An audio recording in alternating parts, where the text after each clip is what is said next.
So I think a lot of people go through that. There's a kind of period of darkness, and then you can kind of start to reframe and find meaning in new circumstances. So tell us about that process of change for you, because I know you have come to terms with what your situation is. Of course, you choose to change it tomorrow, but you've come to terms with it. You're trying to lead your best life. So tell us about how that change occurred. That first happened when I got to about year 8, and I said, this can't go on. This is not funny anymore. This is ridiculous. I need to do something. So I rang the Irish ME Trust and I talked to Declan. He put me in touch with Louise Keogh, who did the person-centered therapy. She helped me to change my thought process. I wasn't so hard on myself. I knew what I wanted to do, but I had to chop it in half and then chop it in half again. My expectations as a go-doer were quite high, so I had to literally chop it down to like small chunks. So anything I did, I had to listen to my body. If I went out, I had to say, right, okay, I want to go and see somebody. What's my energy level today? Right, okay, I'll meet somebody for a coffee for half an hour, and that's it. So I had time to get there, have a coffee for half an hour, and then go home and rest. So I'd rest beforehand and I'd rest afterwards. So it made my day very short because I had to spend a lot of time resting, and people don't see that. They only see me as like, I'm me, I'm myself, but I have to, for myself, I want to show my best side so that everybody thinks I'm fine. Because I don't want to talk about illness because it doesn't make me feel any better. And I want to focus on what makes me feel better. So I had to redesign what I did. So I went from skiing to art. I went from hiking to photography. You know, I chose low impact hobbies. Like I love to read.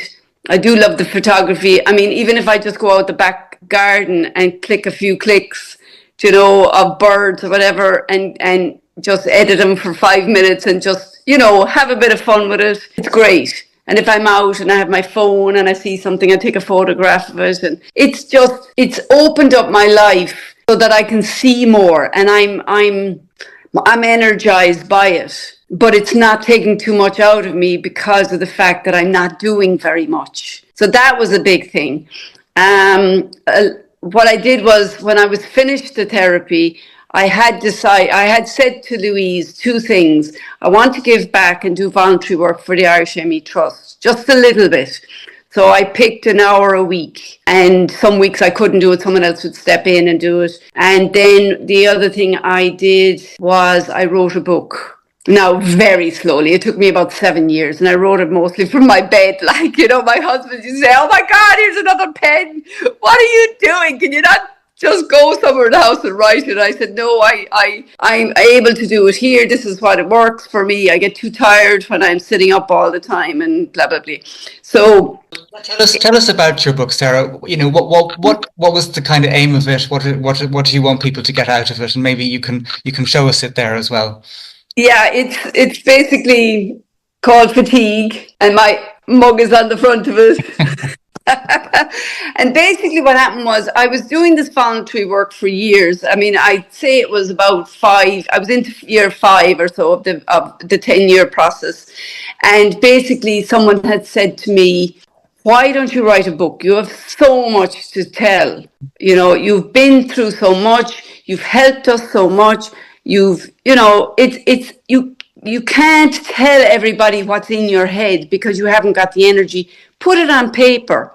So what I had been doing was, I do notes all the time. I like to write, and it might be only words, but I always had notebooks and stuff, and it might be words or sentences or stuff like that. And what I started to do was organize the notes, decided, right, okay, I'm going to write a book. So what I started off was, I picked a few chapters, I picked the design of the book, and I decided what I was going to do. What's in it is how to, I found a sentence here, right? Okay, in the book earlier on, I was just looking through it. It says, my aim is to help and adjust people's thinking and how to live with this condition. And so that's my aim. So I talked to doctors, specialists, therapists who had worked with ME patients and that. And the best ones I asked to write a small chapter for the book.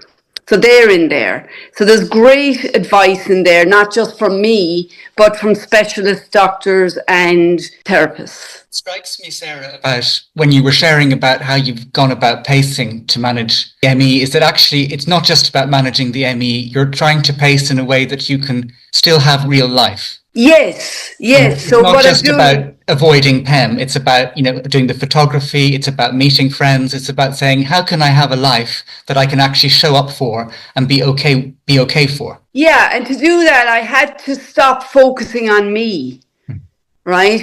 And focus outside me, not on my illness and whatever, but how can I help others? What's the positive things in my life that I can share with others?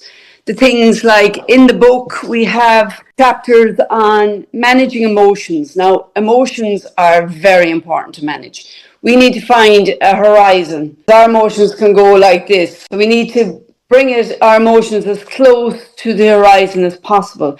And I find breath work phenomenal for this. And just pausing, not jumping in and reacting to people, what they say, because people can be very insulting. And they can be very hurtful. Don't empathize. They think, oh, like somebody said to me, oh, I have to work.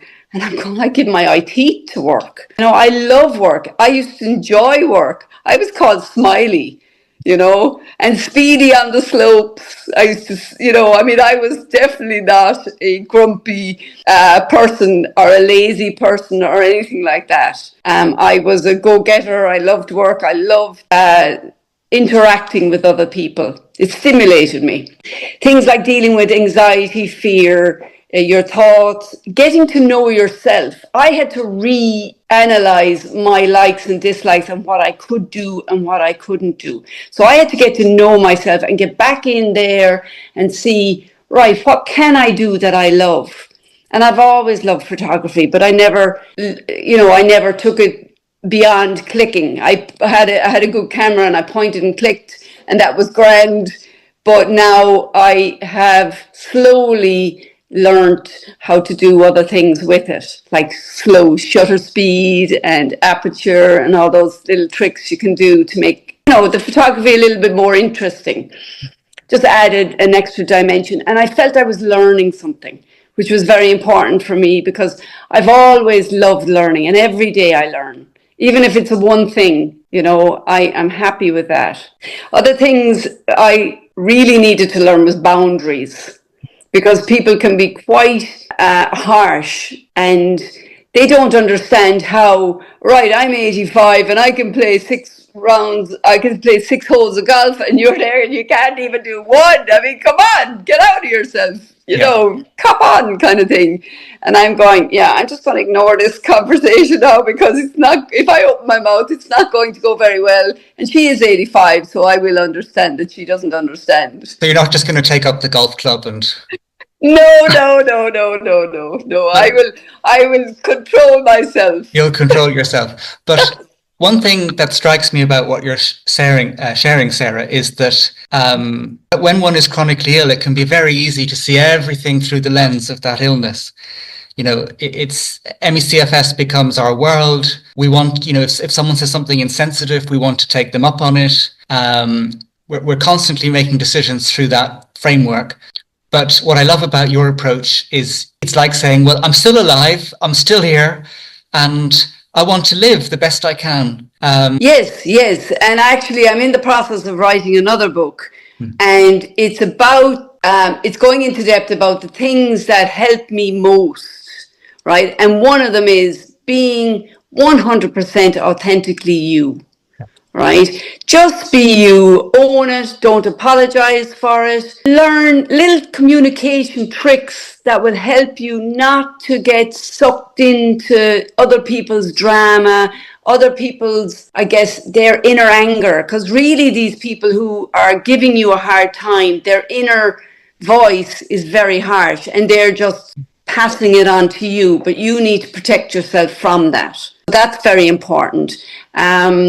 If you focus on yourself and your illness, you're only going to go downhill. You're going to sink faster than the Titanic, Yeah. right? And that's not what we want. We want to live a life that will get a snippet of what we are, okay? And we may not be able to do everything we could do, but we can do a fraction of what we can do. Like we used to be able to go out for a night out and spend 3 hours dancing on the dance floor and having a couple of drinks and going off afterwards for chips and conversation and coming home at 4 o'clock in the morning and sleeping and getting up at 8 o'clock for work the next morning. Now what we do is we go out at 6 o'clock. We might have a ballygown, have a nice conversation for an hour, come home and chill out for the night. In bed by 9 o'clock, it's like, everyone else in the country is going out for a night or getting ready to go out, and they go out around 10:30. I'm in ZZ land by then, like. Oh yeah, no, I can't understand this going out at 10 o'clock. Like yourself, I'm in bed at 9:30. That's enough, Oh, God, yeah.